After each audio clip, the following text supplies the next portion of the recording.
সালাম আলাইকুম। মনে হচ্ছে যেন পৃথিবীর সর্বশ্রেষ্ঠ একটা মসজিদের মধ্যে আমরা ঢুকে পড়তেছি। কিন্তু দুঃখজনক হলেও সত্য যে আমাদের দেশের বিদাতি মোল্লারা ধর্মের নামে যে সকল বাড়াবাড়ি করে থাকে, তার একটা হচ্ছে এটা, নজির হচ্ছে এটা। লক্ষ লক্ষ টাকা খরচ করে এরকম গেট তৈরি করার কি মানি হয়, সে আমার আল্লাহ ভালো জানেন।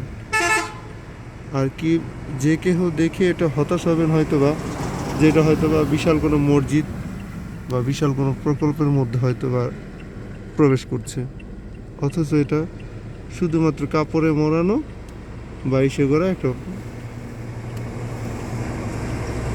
কী বলে এটাকে, গেট ছাড়া কিছুই না, একটা তরুণ আর কি।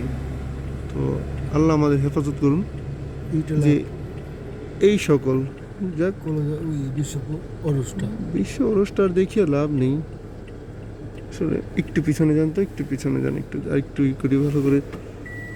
ওইকে আল্লাহ ক্ষমা করুন। না, ওই যে বিশ্বের সামনে যান, সামনে যান, সামনে গেলে ভিডিওটি এটা আসবে। ইন্নালিল্লাহ। মানুষের এই আমাদের এই কি বলে দরিদ্র দেশে এখনো কত মানুষ না খেয়ে আছে। রাতের বেলায় হাজারো উত্তরবঙ্গে হাজারো মানুষ কষ্ট ভোগ করতেছে শীতে, অথচ সেখানে হয়তো দান করার মানুষ খুঁজে পাই না। অথচ এই ভিক্ষে করা টাকা দিয়ে, ওইখানে দান দক্ষিণা না করে ভিক্ষে করা টাকা দিয়ে এইরকম কি বলে ফুটানি করে আমাদের দেশের হুজুররা। এই ভণ্ড হুজুরদের যে আল্লাহ কবে হেদায়েত দান করবেন আল্লাহ তাআলা আলম। আসলে এগুলি নিয়ে দুঃখই হয়। শোনা যান একটু। তো যাক, জাতির কাছে প্রশ্ন রইল, আর যারা এর সাথে সম্পৃক্ত আল্লাহ তাদের হেদায়েত দান করুক। তো অবশ্যই অবশ্যই সবাই সচেতন থাকবেন যে এই টাইপের অপচয় অহেতুক, একেবারে অহেতুক, এর কোনো মানি হয় না। ধর্মের কোনো সংশ্লিষ্টতা এর মধ্যে নেই।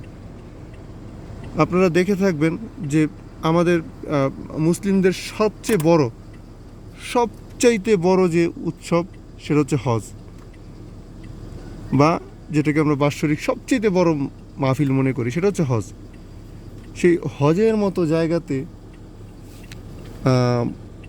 পুরো মক্কা মদিনা জুড়ে এরকম কোনো একটা নজির আর কি, তারা কোথাও এরকম ব্যয়বহুল করে করেছেন এমন কোনো নজির মিলে না। তারা তো কোটি কোটি টাকার চাইলে প্রতিদিন খরচ করতে পারে, কিন্তু তা নয়।